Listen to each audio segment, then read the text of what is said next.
L'enfant de Dieu, le croyant, est une nouvelle création.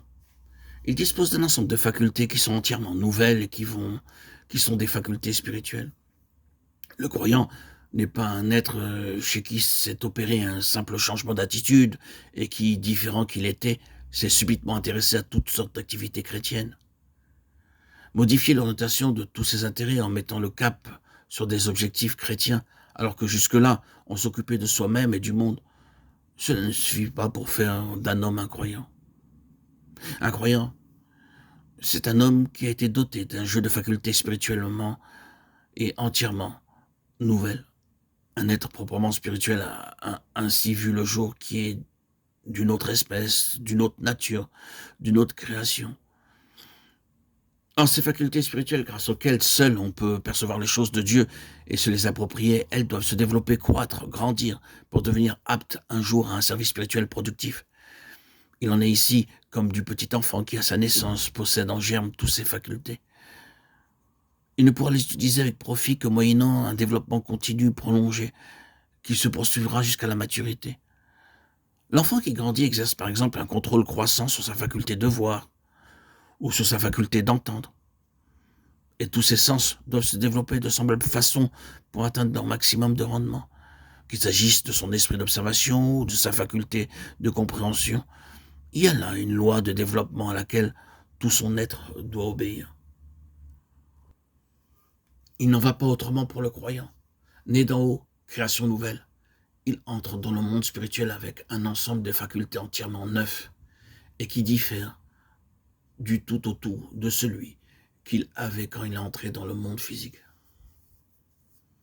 Ce sont ces facultés spirituelles, ces saints spirituels, qui doivent se développer si nous voulons parvenir à notre pleine croissance, capable d'accomplir un service qui soit spirituellement fécond et agréable à Dieu.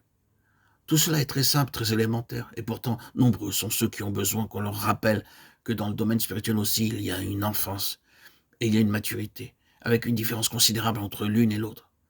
C'est à cela, des saints, mais des enfants, que l'apôtre Paul s'adresse quand il parle de ceux dont le jugement est exercé par l'usage. La nourriture solide, précise-t-il, est très bien, mais elle est pour les autres, pour les hommes faits. Il déplore qu'après tant d'années, les destinataires de sa lettre soient encore incapables de prendre de la nourriture solide. Pourquoi? Parce que leurs facultés, parce que leurs sens ne se sont pas développés. Or, si vraiment la préoccupation de Dieu est concentrée sur ce point, amener les croyants à la maturité spirituelle, si dans cette dispensation l'état d'homme fait est bien son objectif suprême, il ne reculera devant aucun sacrifice pour obtenir ce résultat. Il ne faut pas chercher ailleurs l'explication des chemins si mystérieux qu'il prend avec les siens, toutes les choses étranges qui nous arrivent et qui nous font nous demander parfois si Dieu ne travaille pas à l'encontre de ses propres intérêts. Nous semble-t-il pas bien souvent, quand nous pensons à ce qui nous est le plus précieux spirituellement, que tout cela va être compromis si Dieu se comporte vraiment avec nous comme il semble en avoir l'intention? Les apparences ne proclament-elles pas quelquefois que Dieu fait les choses de travers? La vérité, c'est que Dieu ne craint pas de courir des risques. L'expression peut paraître osée, mais c'est pourtant vrai.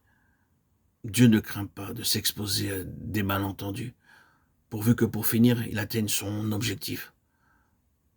Pauvres êtres limités que nous sommes, dont l'intelligence est à si courte vue, qu'importe, ô Dieu éternel, que nous nous méprenions pour un temps sur les mobiles qu'il inspire, s'il peut, en nous déconcertant, mieux parvenir à ses fins. Pour quelqu'un qui a pour lui l'éternité, le temps ne compte pas.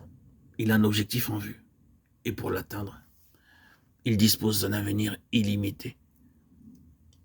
Il peut bien s'accorder de laisser sans réponse, dans notre petit entendement humain, les questions que soulève sa manière de faire.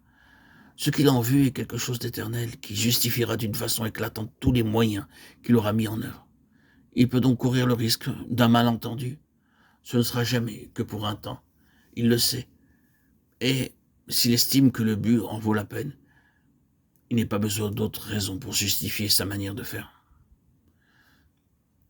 N'est-ce pas là ce qu'il a fait nombre et nombre de fois avec les enfants d'Israël lorsqu'il les abandonna aux mains de leurs ennemis, qui étaient en même temps ses ennemis. Ces nations païennes auxquelles il ne cessait de manifester son opposition et contre lesquelles il avait pris une attitude qui excluait toute possibilité de réconciliation. C'est entre leurs mains qu'il livra son peuple. Et pendant des années, les enfants d'Israël vécurent sous la tyrannie des ennemis jurés du Dieu d'Israël. En nous plaçant à un certain point de vue, nous pouvons évidemment voir là une contradiction. Les ennemis de Dieu, tous ceux qui le haïssaient et savouraient ce spectacle, ne se faisaient pas faute de le remarquer. Voyez bien, Dieu ne pouvait pas venir à bout de ces gens, aussi s'en est-il débarrassé. Mais oui, il n'a pas pu en tirer ce qu'il voulait, alors naturellement, il les a abandonnés. Et c'est précisément cet argument-là que Moïse fit valoir devant Dieu dans une heure d'intercession inoubliable. Eh bien oui, Dieu accepte de courir ces risques-là. Il laisse les païens rire, se moquer de lui, le railler en face devant le spectacle qu'il semble leur donner. Tranquillement, il laisse croire à sa faillite, il laisse dire qu'on ne peut pas se fier à lui. Cependant que son peuple est la proie de l'ennemi, et ce n'est pas une fois seulement que la chose arrive. Jérusalem est foulée aux pieds, et les passants s'en vont disant « Ces gens-là ont mis leur confiance en Dieu, voyez donc le résultat. » Ce que nous avons donc là, c'est Dieu s'exposant délibérément à l'opprobre par la manière dont il se comporte avec les siens, estimant que le but en vaut la peine, et que ce n'est pas là payer trop cher le résultat qu'il cherche.